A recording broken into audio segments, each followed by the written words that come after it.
আসসালামু আলাইকুম। আমি এখন বানাবো এই ঠান্ডার মধ্যে খাওয়ার জন্য দারুণ মজার একটা খাবার। এটাকে বলে আলু বারুলি। এটা উত্তরপ্রদেশের একটা খাবার। যদিও ডুবা তেলে ভাজা, কিন্তু খুব কম তেল চুষে, কারণ আলুটাকে আগে সিদ্ধ করে নেওয়া হয়।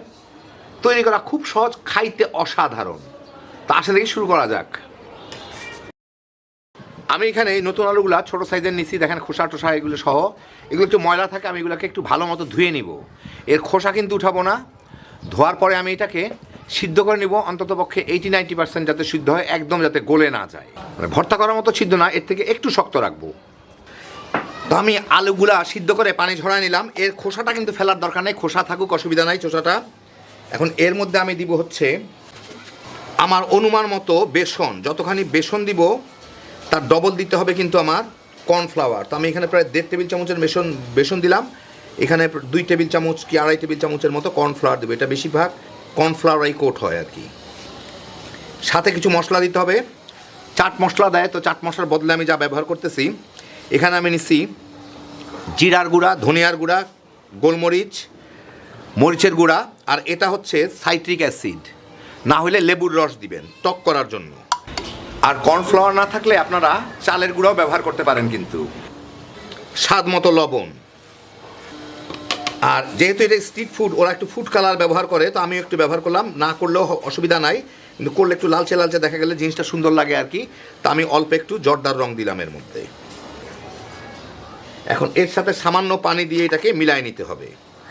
খুব বেশি পানি না, অল্প পানি, যাতে গায়ে গায়ে লেগে থাকে।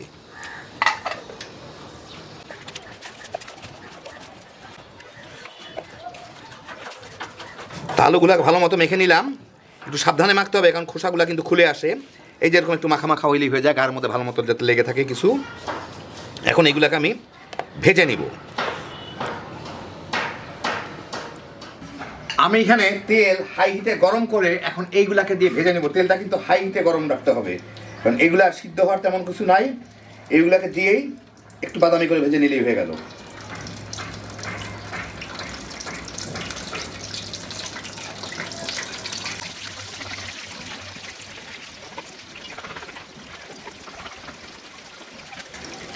বেশ কতগুলা দিয়ে দিলাম, বাকিগুলা পরের ব্যাচে ভাজবো।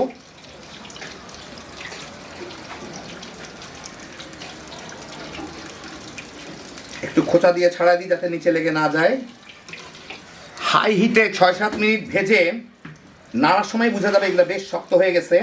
এখন আমি এগুলাকে তেল থেকে উঠায় নিব। উঠায় আমি একটা টিস্যুর উপরে নিব। তার আগে আপনাদের আমি দেখাচ্ছি, আমি একটা স্টিলের বাটির মধ্যে দিচ্ছি। দেখেন এগুলা কতখানি মচমচে, শব্দ শুনেই বুঝতে পারতেছেন।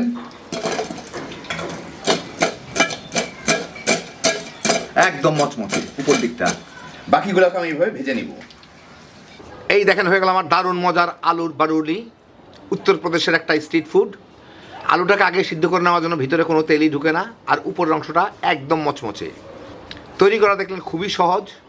প্রচুর নতুন আলু আছে এখন বাজারে, যদিও দাম একটু তুলনামূলক বেশি। তারপরেও যারা আলু পছন্দ করেন কিংবা বিকালে চায়ের সাথে একটা অসাধারণ স্ন্যাক্স চান, এই ঠান্ডা ঠান্ডা দিনে এটা বানিয়ে নিতে পারেন। বাচ্চা বড় সবাই মিলে তামা তামা করে খেয়ে ফেলাইতে পারবেন। হ্যাপি জোশের একটা আইটেম।